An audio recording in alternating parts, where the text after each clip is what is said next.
Thanksgiving this year may look a little different for some households around the United States, so why not make the most of it and have some fun with your feast? Here are a few Thanksgiving recipes inspired by some of our favorite TV shows.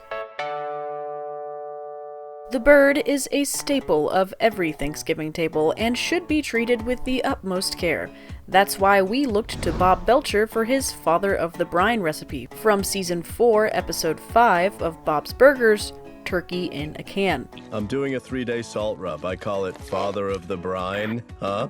Thank you. Bob attempts a 3-day salt brine, but someone keeps throwing his turkey into the toilet at night. So first things first, we're gonna...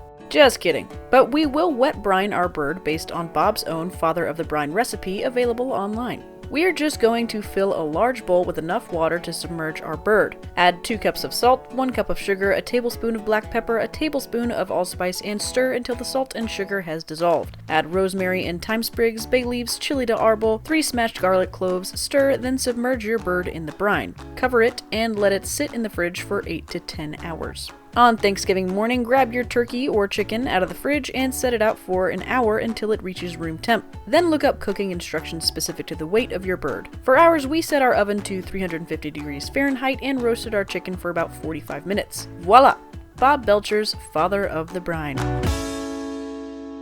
No Thanksgiving table is set without a delicious bread to accompany your casseroles, gravies, and meats. So we put on our Star Baker apron and looked to the Great British Baking Show for a garlic bread recipe that will wow everyone at the table. By the way, I'm not a chef. I'm a producer who sits behind a computer all day. So if I can do this, so can you. Measure out 650 grams of white flour with a scale, combine that with a package of dried yeast and 10 grams of fine sea salt, and mix it all together with your hand to start. Make a little pocket in the center, then pour 450 milliliters of lukewarm water and 2 tablespoons of oil in the center. If you've got a mixer like me, attach the dough hook and run the mixer on a slow speed. If not, you'll need to gradually work the flour into the liquid with your hands. Either way, you'll do this until you get a soft, sticky dough. Cover the dough and leave it to rise for about an hour until it's doubled in size. While that's happening, make your filling. Heat the oven to 400 degrees Fahrenheit and cut 2 garlic bulbs in half. Set both bulbs cut side up on a pan with some olive oil and roast in the oven for about 15 minutes. Around minute 10, your house will smell incredible. Pull the garlic out and head to the food processor. Add a couple large handfuls of parsley, fresh chives, thyme, and rosemary, your garlic bulbs, a tablespoon of olive oil, gorgonzola picante, and blend until you have something that looks like a pesto paste. Okay, Star Baker, now comes the delicate part. Take out that beautiful dough you made and punch it. Cover your workspace in flour and plop your dough out. Spread it out until you've got about a 40 centimeter square. Yep, we measured it. Spread your delicious garlic and herb paste and roll up the dough as tight as you can. Cut the roll lengthways and twist the 2 halves together as neatly as you can. I struggled, but I got it. Cover this baby loosely and let it rise for 45 minutes. And trust me, it will rise. Heat your oven to 425 degrees Fahrenheit, bake for about 30 to 35 minutes, and boom! You are basically Paul Hollywood.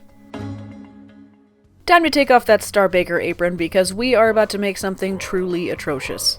Any Friends fan remembers Rachel's infamous Thanksgiving trifle that Ross so lovingly claimed, "It tastes like feet."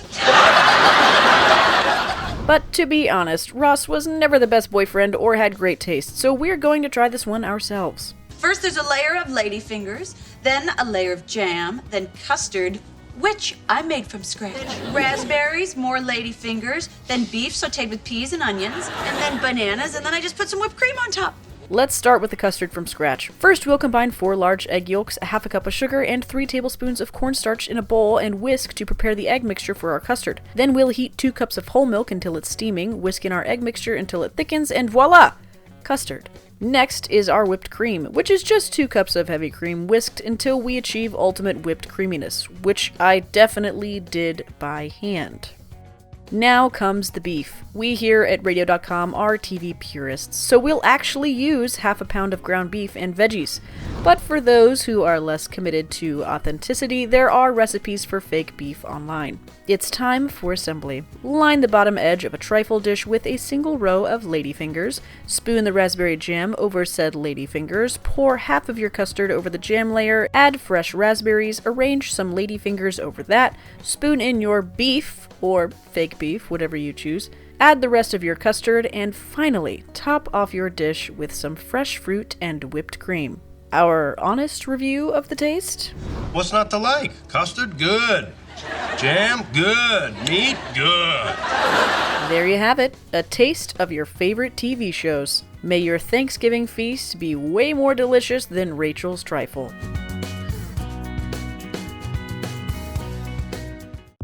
Thanks for watching. If you liked the video, make sure to like and subscribe and hit that bell for all notifications from radio.com. While you're at it, why don't you check out some of our other great videos.